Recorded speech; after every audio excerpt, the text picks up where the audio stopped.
Hi students, welcome to Exam by Learning. നമ്മൾ ഇന്ന് നിങ്ങളെ ഇക്വേഷൻസ് ഓഫ് മോഷനിലും ഗ്രാവിറ്റേഷനിലൊക്കെ ഒരുപാട് പ്രാവശ്യം കേൾക്കുന്ന മോഷൻ അണ്ടർ ഗ്രാവിറ്റിനെ പറ്റി ഡിസ്കസ് ചെയ്യുന്ന ചെറിയൊരു വീഡിയോ ആയിട്ടാണ് വന്നിട്ടുള്ളത്. Motion under gravity. ഓക്കെ,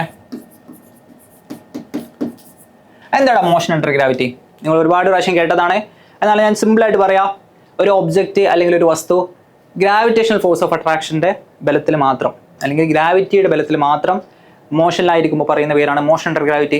നിങ്ങൾ ഇക്വേഷൻസ് ഓഫ് മോഷനിൽ ഒരുപാട് ബ്യൂട്ടിഫുൾ പ്രോബ്ലംസ് ചെയ്താണ്, റൈറ്റ്? ഒരു ബോൾ എടുത്ത് മുകളിലോട്ട് എറിയുന്നത് അതിൻ്റെ മാക്സിമം ഹൈറ്റ് എത്രയാണ്, അല്ലെങ്കിൽ ഒരു ബോൾ നമ്മൾ ഡ്രോപ്പ് ചെയ്താൽ അത് താഴെ എത്താൻ എടുക്കുന്ന സമയം എത്രയാണ്, റൈറ്റ്? അവിടെ എല്ലാം നമ്മൾ ആക്സിലറേഷൻ ആണ്, ആക്സിലറേഷൻ ഡ്യൂ ടു ഗ്രാവിറ്റി അഥവാ ജി ആണ്, റൈറ്റ്?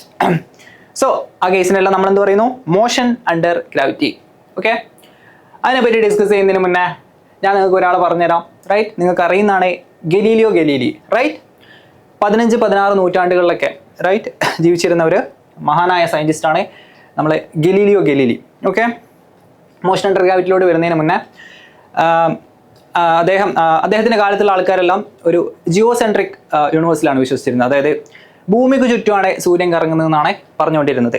സോ അദ്ദേഹം നിങ്ങൾക്ക് അറിയുന്നതാണ്, അദ്ദേഹം എന്താണ്, അദ്ദേഹത്തിൻ്റെ ടെലിസ്കോപ്പിൽ കുറേ കാര്യങ്ങളെല്ലാം മാറ്റം വരുത്തി, റെസൊല്യൂഷനെല്ലാം ഇമ്പ്രൂവ് ചെയ്ത് വാന നിരീക്ഷണം എല്ലാം നടത്തിയിട്ട് പ്രൂഫോട് പറഞ്ഞ് guys it is not geocentric, it's heliocentric. അതായത് സൂര്യൻ ഭൂമിക്ക് ചുറ്റുമല്ല കറങ്ങുന്നത്, ഭൂമി സൂര്യൻ്റെ ചുറ്റുമാണ് കറങ്ങുന്നതെന്ന് പറഞ്ഞ്.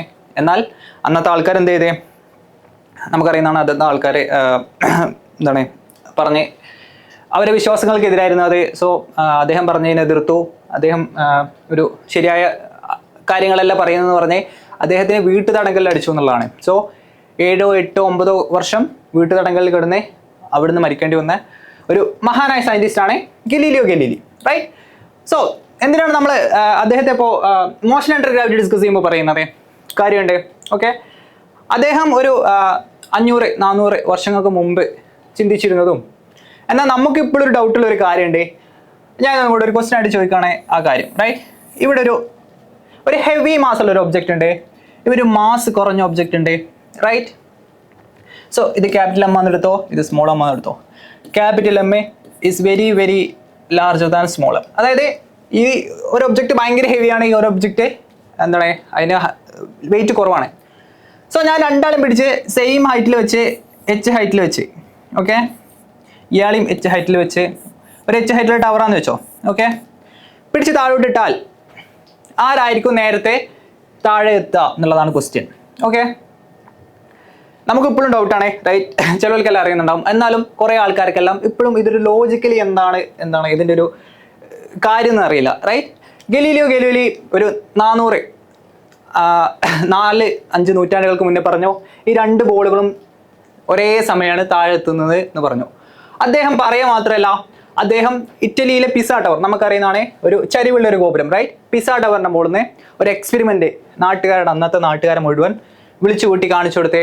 ഒരു ഹെവി ഒബ്ജക്റ്റുള്ള ഒബ്ജക്റ്റ് താഴോട്ടിട്ട്, അതേസമയം ഒരു മാസ് കുറഞ്ഞ ഒബ്ജക്റ്റും താഴോട്ടിട്ട്, രണ്ടും താഴെ ഒരേ സമയം എത്തി. എന്നിട്ട് അദ്ദേഹം പറഞ്ഞു, നോക്ക് ഞാൻ പറഞ്ഞ സത്യമല്ലേ, രണ്ടും ഒരേ സമയമാണ് താഴോട്ട് എത്തുന്നതെന്ന് പറഞ്ഞ്, റൈറ്റ്? പിന്നീട് കാലങ്ങൾ കടന്നു പോകുന്നത് അദ്ദേഹം ഞാൻ നേരത്തെ പറഞ്ഞ ഹീലിയോസെൻട്രിക് മോഡൽ അവതരിപ്പിക്കുന്നത് സൂര്യൻ്റെ ചുറ്റാണ് ഭൂമി കറങ്ങുന്നതെന്ന് പറയുന്നത്. സോ അതൊന്നും അദ്ദേഹം പറഞ്ഞ പല കാര്യങ്ങളും അന്നത്തെ ആൾക്കാർക്ക് അക്സെപ്റ്റ് ചെയ്യാൻ പറ്റുന്നില്ലായിരുന്നില്ല. കാരണം അവരെ വിശ്വാസങ്ങൾക്കെതിരായിരുന്നു ആ കാര്യങ്ങളെല്ലാം. സോ അദ്ദേഹത്തെ പിടിച്ച് ജയിലിൽ കിടന്ന് എൻ്റെ ഓർമ്മ ശരിയാണെങ്കിൽ 1645 അദ്ദേഹം മരണമടയുന്നു. ഓക്കെ, സോ അദ്ദേഹം മരണമടഞ്ഞു. അവിടെ കാര്യങ്ങൾ തീരുന്നോ? ഇല്ല. 1645 നമ്മുടെ സർ ഐസക് ന്യൂട്ടൺ ജനിക്കുന്നത്. സോ ഒരു സയൻറ്റിസ്റ്റ്, ഒരു പ്രതിഭാശാലിയായ സയൻറ്റിസ്റ്റ് മരിക്കുന്ന അതേ വർഷം തന്നെ സർ ഐസക് ന്യൂട്ടൺ എന്താണ് sir Isaac Newton, right? Principia Mathematica, നമ്മുടെ ഫിസിക്സും മാത്സ് എല്ലാം നോക്കി കാണുന്നതിൻ്റെ അല്ലെങ്കിൽ അതിലൊരു റെവല്യൂഷൻ തന്നെ കൊണ്ടുവന്ന ഒരു സയൻറ്റിസ്റ്റാണ് നമ്മളെ സർ ഐസക് ന്യൂട്ടൺ. അദ്ദേഹത്തിൻ്റെ ബുക്കായ ഈ പ്രിൻസിപ്പിയ മാത്തമാറ്റിക്ക അല്ല, റൈറ്റ്? കാൽക്കുലസിനെ പറ്റി പറയുന്ന കാര്യങ്ങളെല്ലാം ഇപ്പോഴും നമ്മുടെ ഫിസിക്സ് മാത്സ് ഒക്കെ ഡീൽ ചെയ്യുന്ന ഇപ്പോഴത്തെ സയൻറ്റിസ്റ്റുമാർ റെഫർ ചെയ്യുന്ന ബുക്സാണത്, റൈറ്റ്? സോ അദ്ദേഹം പറയുന്നത് മക്കളെ അന്ന് ഗലീലിയോ പറഞ്ഞത് സത്യമായിരുന്നേ. അത് ഞാനൊരു ഇക്വേഷനിലൂടെ കാണിച്ചു തരാം. അദ്ദേഹം പറഞ്ഞൊരു ഇക്വേഷനാണ് നിങ്ങൾ പഠിക്കുന്നത്.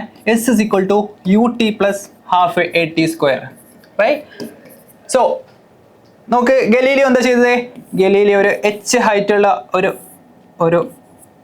ഒരു ടവറിൻ്റെ മുകളിൽ നിന്ന് ഒരു ഒബ്ജക്റ്റ് താഴോട്ടിട്ട്, റൈറ്റ്? നമ്മളിവിടെ ഒരാൾ നിർത്തി, ഇയാൾ ഒബ്ജക്റ്റ് താഴോട്ടിട്ട്, റൈറ്റ്? അപ്പോൾ ഇയാളെ ഒരു ഒബ്ജക്റ്റ് താഴോട്ടിട്ടാൽ അയാളെ ഇനീഷ്യൽ വെലോസിറ്റി എത്രയാ? 0 മീറ്റർ പെർ സെക്കൻഡ്. അതായത് u എന്ന് പറഞ്ഞാൽ 0 മീറ്റർ പെർ സെക്കൻഡ് ആണ് അയാളെ ഇനീഷ്യൽ വെലോസിറ്റി, റൈറ്റ്? അങ്ങനെയാണെന്നെങ്കിൽ നോക്ക്, ഞാനത് മാത്തമാറ്റിക്കലി നിങ്ങൾക്ക് കാണിച്ചു തരാമെന്ന് പറഞ്ഞിട്ട് ന്യൂട്ടൺ കാണിച്ചു തന്നെ. എസ് എന്ന് പറഞ്ഞാൽ h ആവും, u എന്ന് പറഞ്ഞാൽ 0 ആവും. So 0 × t plus half. ഇത് മോഷൻ അണ്ടർ ഗ്രാവിറ്റി ആണ്. ഇവിടെ ആക്സിലറേഷൻ എന്ന് പറഞ്ഞാൽ ആക്സിലറേഷൻ ഡ്യൂ ടു ഗ്രാവിറ്റി ആണ്. So a is equal to g. T square എടുത്താൽ t നോക്കേ, t is equal to √2h/g എന്ന് വരും. നിങ്ങളെല്ലാവരും പഠിക്കുന്ന ഒരു ഇക്വേഷനാണിത്. അതായത് ഒരു ഒബ്ജക്റ്റ് താഴോട്ടിട്ടാൽ അത് താഴെ എത്താനുള്ള സമയം എന്ന് പറയുന്നത് √2h/g ആണ്. മക്കളെ നിങ്ങൾ ഈ ഇക്വേഷനോട് നോക്കിയേ, ഇതിൽ ഈ മാസ് ഓഫ് ഒബ്ജക്റ്റ് ഈ ഇക്വേഷനിലില്ല. അതായത് നിങ്ങൾ എത്ര മാസുള്ള ഒബ്ജക്റ്റ് ഇട്ടാലും അത് എത്താൻ പോകുന്നത് ഒരേ സമയത്താണെന്നാണ് നമ്മളെ ഐസക് ന്യൂട്ടൺ ഇക്വേഷനിലൂടെ കാണിച്ചു തന്നത്. ഞാൻ ആ ഇക്വേഷൻ എങ്ങനെയാണ് നിങ്ങൾക്ക് കിട്ടിയെന്ന് കാണിച്ചു തന്നെ, right? S is equal to ut plus half at square. Okay, അങ്ങനെയാണെങ്കിൽ ഞാൻ നിങ്ങൾക്ക് ചെറിയൊരു പ്രോബ്ലം തരാം. ഇത് മൂണാണ്, ഇത് നമ്മളെ എർത്ത് ആണ്. മൂണിൻ്റെ ആക്സിലറേഷൻ ഡ്യൂ ടു ഗ്രാവിറ്റി എന്ന് പറഞ്ഞാൽ g'=g/6. അങ്ങനെയാണെങ്കിൽ നമ്മൾ പറഞ്ഞ ഭൂമിയിലെ ഒരേ ഹൈറ്റിൽ നിന്ന് 2 മാസുള്ള ഒബ്ജക്റ്റ് താഴോട്ടിട്ടാൽ അത് ഒരേ സമയം താഴത്ത് എത്തുന്നത്. അങ്ങനെയാണെന്നുണ്ടെങ്കിൽ മൂണിന് ഒരു h ഹൈറ്റിൽ നിന്ന് നമ്മളൊരു ഒബ്ജക്റ്റ് താഴോട്ടിട്ടാലും എർത്തിൽ നിന്ന് നമ്മളൊരു h ഹൈറ്റ് ഒരു ഒബ്ജക്റ്റ് താഴോട്ടിട്ടാലും അത് ഒരേ സമയമാവോ താഴോട്ടെത്തുക. നിങ്ങളൊന്ന് ആലോചിച്ചിട്ട് കമൻറ്റ് ചെയ്യുക, റൈറ്റ്? ഞാനൊരു ക്ലൂ തരാം. ഞാൻ നേരത്തെ ഡിറൈവ് ചെയ്ത equation t is equal to 2h/g, right? Question എന്തായിരുന്നടാ? എർത്തിൽ നിന്ന് ഒരു h ഹൈറ്റുള്ള ടവറിൻ്റെ മുകളിൽ നിന്ന് ഒരു ഒബ്ജക്റ്റ് താഴോട്ടിടുന്നേ, മൂന്നിന് ഒരു h ഹൈറ്റുള്ള ടവറിൻ്റെ മുകളിൽ നിന്ന് നമ്മളൊരു ഒബ്ജക്റ്റ് താഴോട്ടിടുന്നത്. അതിൻ്റെ മാസിന് ഡിപ്പെൻഡ് ചെയ്യില്ല എന്ന് നമ്മൾ ഓൾറെഡി കണ്ടേ, റൈറ്റ്? സോ നിങ്ങൾ ഏത് ഒബ്ജക്റ്റാണ് ആദ്യം താഴെ എത്തുക അല്ലെങ്കിൽ ഒരേ സമയം താഴെ എത്തുമെന്ന് നിങ്ങൾ കമൻറ്റ് ചെയ്യുക, റൈറ്റ്? സോ ഇതിൻ്റെ ഉത്തരം നിങ്ങൾ താഴെ കമൻറ്റിൽ ചെയ്താൽ, അതുപോലെ മോഷൻ അണ്ടർ ഗ്രാവിറ്റി പോലുള്ള ടോപ്പിക്സ് എന്തെങ്കിലും നിങ്ങൾക്ക് വേണമെന്നുണ്ടെങ്കിൽ, വീഡിയോ ആയിട്ട് വേണമെന്നുണ്ടെങ്കിൽ കമൻറ്റിൽ എഴുതാം. Good bye.